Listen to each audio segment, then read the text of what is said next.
বাজারঘাট ভাই এই গামছা পরি নাম দিবে না এই হাফ প্যান্ট আচ্ছা, পরিয়ে সোজা ওই আল্লাহর বাজার চেনেন।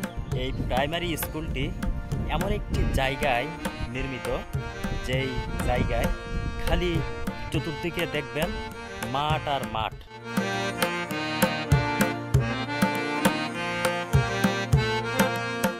এরকম একটি গ্রামে ভ্রমণের অভিজ্ঞতা সত্যি অতুলনীয়। আসসালামু আলাইকুম বন্ধুরা, আশা করি আপনারা সকলে ভালো আছেন। আজকে আমি আপনাদেরকে এমন একটি জায়গায় নিয়ে আসছি, আপনারা দেখলে অবাক হয়ে যাবেন। তো আমি এখন এই যেখান থেকে বেরিয়ে আসলাম, এটা কিন্তু একটা প্রাইমারি স্কুল।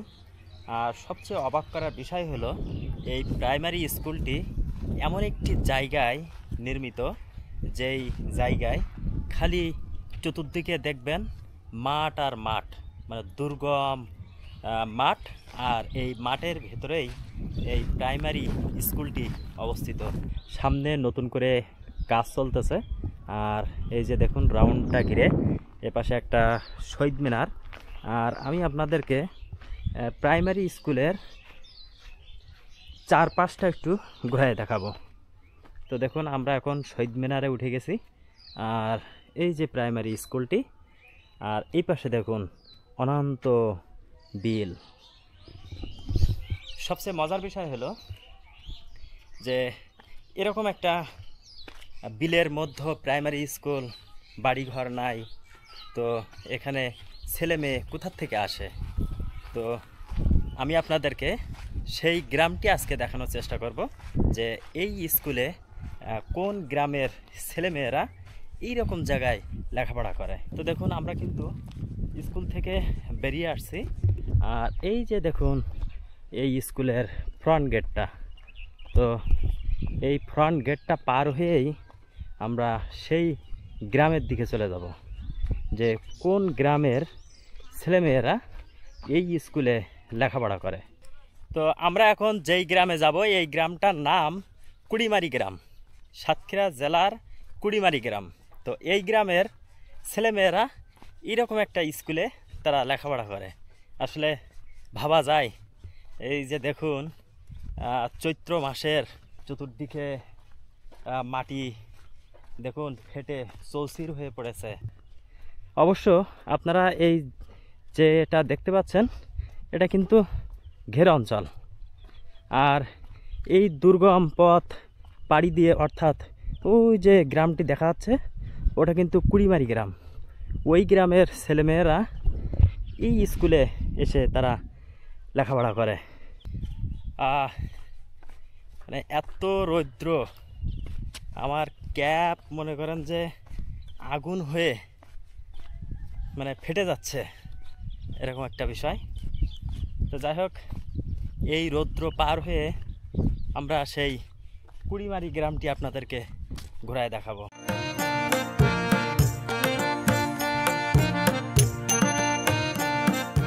এখানে দেখুন এই স্কুলে যারা লেখাপড়া করে, ছোট ছোট সোনামণিরা, তারা কিন্তু এইরকম একটা রাস্তা ধরে তারা চলে আসে। আর একবার ভাবুন যে এইরকম রাস্তায়, এরকম দুর্গম অঞ্চলে বর্ষার সময় কীরকম হতে পারে। তো এখন যেহেতু চৈত্র মাস, চতুর্দিকে দেখছেন যে মাটি ফেটে চৌচির হয়ে পড়েছে, এখন অনায়াসে যাতায়াত করা যাচ্ছে। কিন্তু এরকম একটা পরিবেশে যখন বর্ষার সময় আসবে, তখন এইখানকার মানুষেরা কিভাবে চলাচল করবে, এবং ছোট ছোট বাচ্চারা তারা কিভাবে এই পথ পাড়ি দিয়ে স্কুলে আসা যাওয়া করবে। আমরা কিন্তু কুড়িমারি গ্রামের প্রথম বাড়িতে কিন্তু চলে আসছি। অর্থাৎ এই যে সামনে যে বাড়িটা দেখতে পাচ্ছেন, এই বাড়ি কিন্তু শুরু এই কুড়িমারি গ্রামের। তো আসলে এই দুর্গম পথ পাড়ি দিয়ে এরকম একটি গ্রামের আসা খুব কষ্টসাধ্য ব্যাপার। তো দেখুন এই অত্র মাঠের ভিতরে এই বাড়িটি অবস্থিত।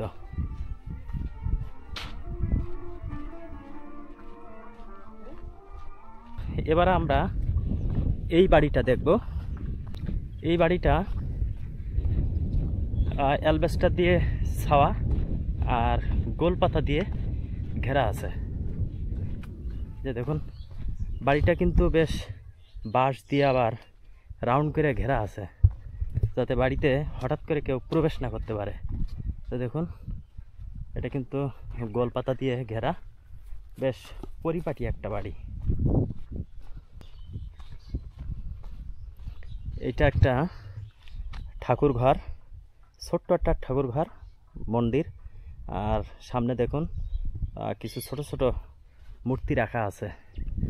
আমার মনে হয় এইখানে যারা বসবাস করে এদেরই এই ঘরগুলা, এই ঠাকুর ঘরগুলা।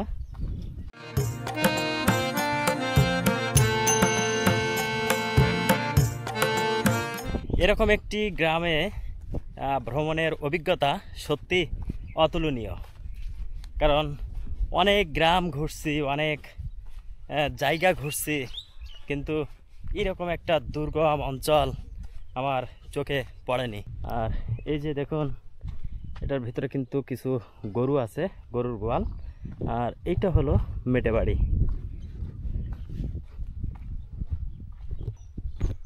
তো এই সাইড দিয়ে ঢুকে গেলাম। ভালো আছেন? তো গোসল করতেছেন না?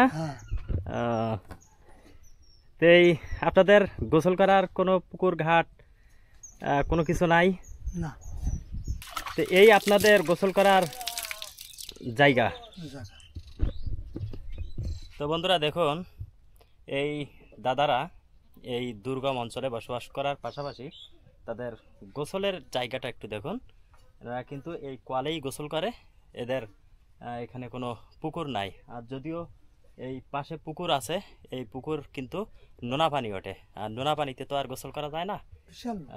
নোনা পানিতে গোসল করলে দেখা যাচ্ছে চুল উঠে যায়, চামড়া জ্বলে যায়।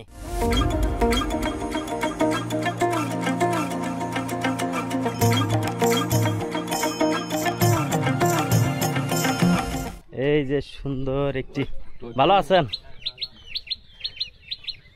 আচ্ছা, এইরকম যে দুর্গম অঞ্চলে এই যে বসবাস করেন, এখানকার আপনারা কোথা থেকে কিভাবে মানে বাজারঘাট বা স্কুল কলেজ এইগুলো কিভাবে কি সংগ্রহ করে থাকেন?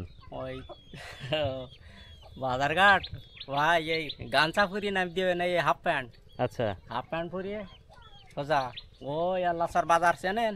হ্যাঁ হ্যাঁ, ওইখানে উঠে সাতক্ষীরায় যেতে হবে। আল্লাহর বাজার বুঝতে পারিস? এইখান থেকে গামছা ফুরিয়ে উঠতে কি মিটে এবার জানি দেখবেন। আর 5 জনের কাজ শুনবেন, আরো উপর নিচে লেভেল আছে, বোঝা যাবে। এরকম জায়গায় যে অনন্ত বিল, হ্যাঁ এই যে 3-4টা বাড়ি, আবার এপাশেও অনন্ত বিল। তাই এই যে কি পরিস্থিতির পরে এই যা হইছে, তাই খুব মানে নিজেরকেও ব্যয় করেও তাই আপনাদের সন্তানাদি যারা আছে ধর্ম ওই যে রাস্তাঘাটে পয়সা করে দিয়েও কি হবে। এই যে আপনাদের ছোট ছোট বাচ্চারা যারা স্কুলে যায়, এখান থেকে কত দূর স্কুল? স্কুল আসলে আমরা প্রাইমারি এই দেখা যাচ্ছে, বুঝতে পেরেছেন? ওই হাই স্কুলের নিয়ন্ত্রণা ওই করে রেখেছে ওই। আচ্ছা আচ্ছা, তা ও বন্ধ, ও মোটাই হয় না। ওই গোড়াইনের অবস্থাতে ওইভাবে গড়িয়ে রেখেছে। হাই স্কুল যেতে সুবর্ণাবাদ হাই স্কুল চেনেন? ও সুবর্ণাবাদ বহুত দূরই। আচ্ছা আচ্ছা, না আমি অতটা চিনবো না। হ্যাঁ হ্যাঁ, তো বন্ধুরা আপনাদের বলছিলাম শুরু থেকেই যে এরকম জায়গায় একটা প্রাইমারি স্কুল যার চতুর্থ সাইড দিয়ে বিল, আর এই গ্রামের ছেলেমেয়েরা কিন্তু এই অনন্ত বিল দুর্গম পথ পাড়ি দিয়ে ওই প্রাইমারি স্কুলেই তারা যে লেখাপড়া করে। তো এই অবস্থা পূর্ণ আরো দূরাত্বে ভিতরে ওই সাইডে সুবর্ণবাদের দিকে যাইতে মানে হাই স্কুল, এখানে তো হাই স্কুল হয়নি। খুব অসুবিধা, 7 ত্রুটি আছে। আচ্ছা আচ্ছা, এইরকম জায়গায় যে আপনারা কিভাবে টিকে থাকেন, মানে বিভিন্ন প্রতিকূলতার ভেতর দিয়ে থাকি বাবু, ওইটাই তো বলা। এগুলো কি আপনাদের আদি? আরেক জায়গায় গড়ি যাওয়া মানে তো এটা কি আপনাদের আদি বাসা? হ্যাঁ আদি, বহুত দিন এখানে বহুত জঙ্গল কেটে বাপ ঠাকুর দ্বারা তখন করিয়েছে। তখন ছিল অন্যরকম পর্যায়ে, তখন আরো খারাপ ছিল। আগে লঞ্চ আসতো দক্ষিণ অঞ্চলাতে, এই আল্লাহ স্যার, তাই ওই নদী ছিল পুরো নিয়ে গেছে।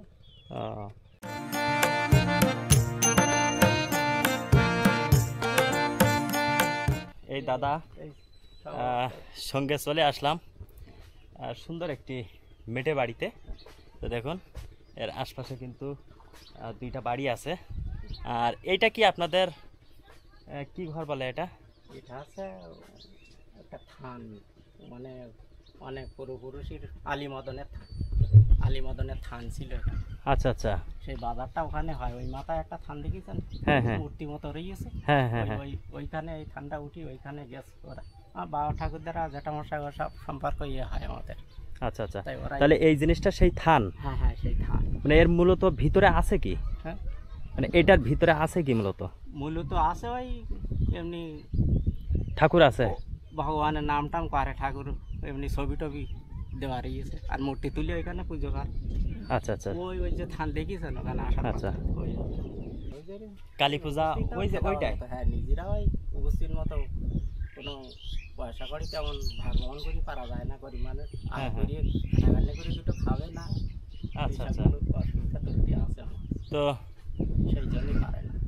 সব কিছু ঊর্ধ্বে একটা জিনিস আপনাদেরকে বলতে চাই, যে যে ধর্মই পালন করুক না কেন, হ্যাঁ হ্যাঁ, এই দাদারা কিন্তু সনাতন ধর্মাবলম্বী মানুষ।